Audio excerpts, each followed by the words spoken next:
안녕하세요. 예수의 비전 선교회 안희한 목사입니다. 장하길 목사님이 요즘에 참 심각하시더라고요. 사실은 예전에도 제가 다루고 싶은 것이 있었어요. 뭐냐면은 관상 기도에 대해서 굉장히 많이 홍보를 하더라고요. 이 관상 기도 문제가 많거든요. 상당히 심각한 요소들을 가지고 있거든요. 카톨릭하고도 굉장히 밀접한 관계이고요. 그래서 제가 언제고 이 부분을 좀 다뤄야겠다 생각을 하고 있는 중입니다.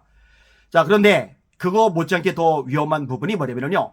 전광훈 씨하고 엮여가지고 거기 하수인 노릇을 하고 있는 거예요. 홍보자 역할을 하고 있는 거예요. 얼마나 아부를 하는지 몰라요.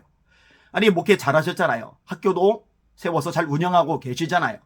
또 선한 영향력을 많이 끼치셨잖아요. 근데 왜 노년에 이렇게 망가져가는지 모르겠습니다. 왜 노년에 엉뚱한 사람하고 이렇게 어울리면서 엉터리 모습을 드러내는지 모르겠습니다. 성경이 말씀하죠. 지혜로운 자와 동행하면 지혜를 얻고 미련한 자와 동행하면 해를 받느니라. 전광훈 씨는 지혜로운 자가 아니에요. 미련한 자죠. 왜? 하나님의 자리에 올라가니까. 왜? 하나님의 받아야 영광을 자기가 가로채니까. 왜? 하나님을 깎아내리는 모욕하는 발언을 서슴지 않고 말하니까요. 하나님 까불면 나한테 주고 이런 말. 나를 성령의 본체라고 하더라. 이런 말. 내가 2000년 만에 성경을 밝히 드러냈다. 이런 말. 성경 말씀에서 어긋나도 내 말 들어. 이런 말. 내 앞에 지정의 다 쪼개져야 돼. 그러면 성령이 팡팡 밀고 나와. 이런 말. 이 미련한 사람이니까 이런 말을 감히 하죠. 여러분, 헤롯이 벌레에 먹혀 죽었죠. 이유가 뭐예요? 영광을 하나님께 돌리지 아니하므로 벌레에 먹혀 죽으리라. 영광은 하나님만이 받으셔야 됩니다.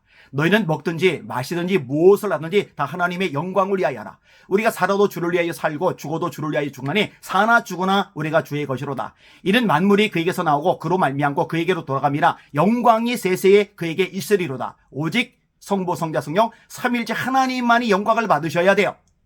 예수님이 제자들을 가르치십니다. 너희는 이 일을 다 행한 후에 말하기를 나는 무익한 종이라.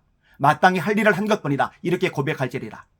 그러니까 위대한 바울 사도도 내가 한 것이 아니요 나와 함께 하신 하나님의 은혜로다. 이렇게 고백을 하잖아요. 근데 전광훈 씨는 맨날 내가 했대요. 내가 박근혜 대통령 만들었고, 내가 윤석열 대통령 만들었고, 내가 우간다 대통령 만들었고, 내가 공사나 막았고, 내가 망하는 대한민국 살렸고, 내가.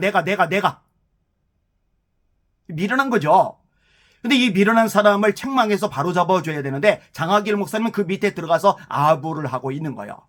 제가요, 최근에 이거 정상적인 사고방식을 가진 분 맞나? 이성적인 수준이 이렇게 떨어지는 분이었나? 이런 생각이 드는 이야기를 들었어요. 뭐라고 얘기하냐? 시라소니가 애국자였대요. 김두한이가 애국자였대요. 이정재가 애국자였대요.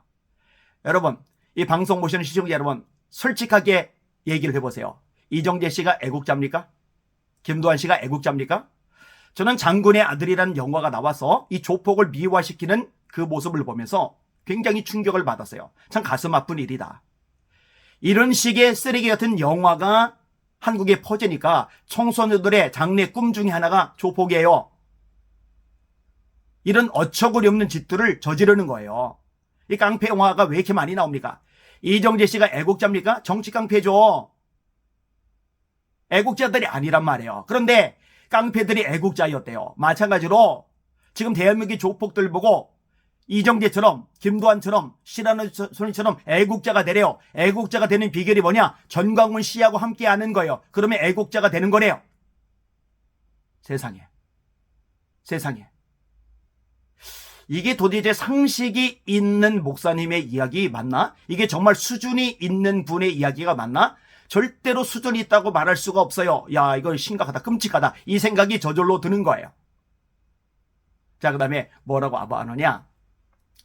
전광훈 씨가 위대하다고 이런 식으로 얘기를 하는 거예요.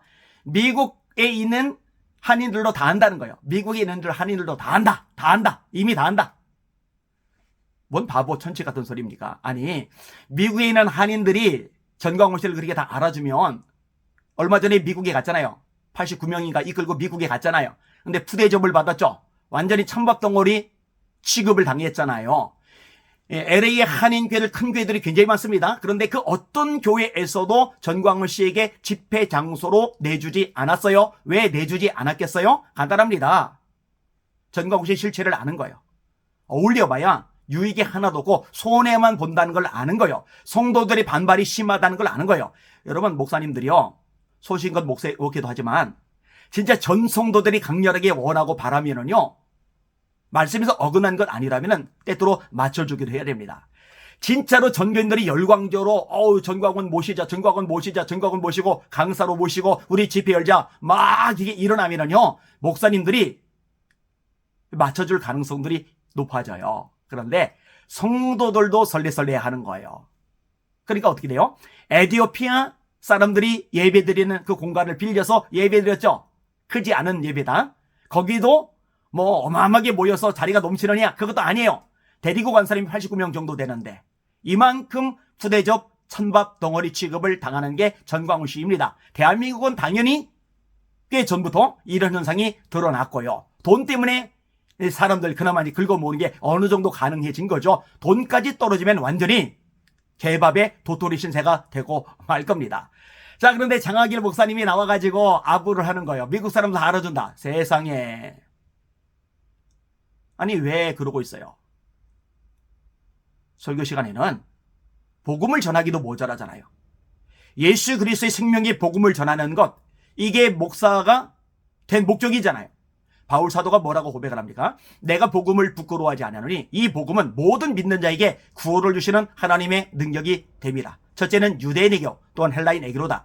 이 복음에는 하나님의 의가 나타나서 믿음으로 믿음에 이르게 하나니 기록된 바 의인은 믿음으로 말미암아 살리란가 같으니라. 예수님이 마가복음 16장 15절에 뭐라고 말씀하세요? 너희는 온 천하에 다니며 만민에게 복음을 전파하라.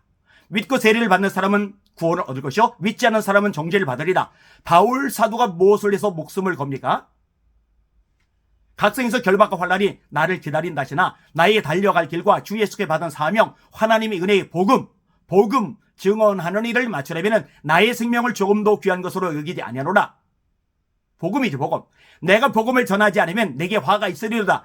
아니, 복음을 전하기도 모자란 시간에 왜 전광훈 씨 자랑을 끄집어내느냐고요. 한심하게 소리. 정신 차리세요. 말씀으로 돌아오시길 바랍니다. 계속 지켜볼 겁니다. 만약 계속 그런 식으로 가식하면은 제가 장경동 목사님에 대해서 언급을 하듯이 장하길 목사님에 대해서도 계속 언급하게 될 겁니다. 빈말 아닙니다. 저 작정하면은요, 정말 강력하게 그리고 끈질기게 합니다. 왜냐면 한국교회 살려야 되니까, 진리를 지켜야 되니까, 복음에 의해서 내린 걸 막아야 되니까.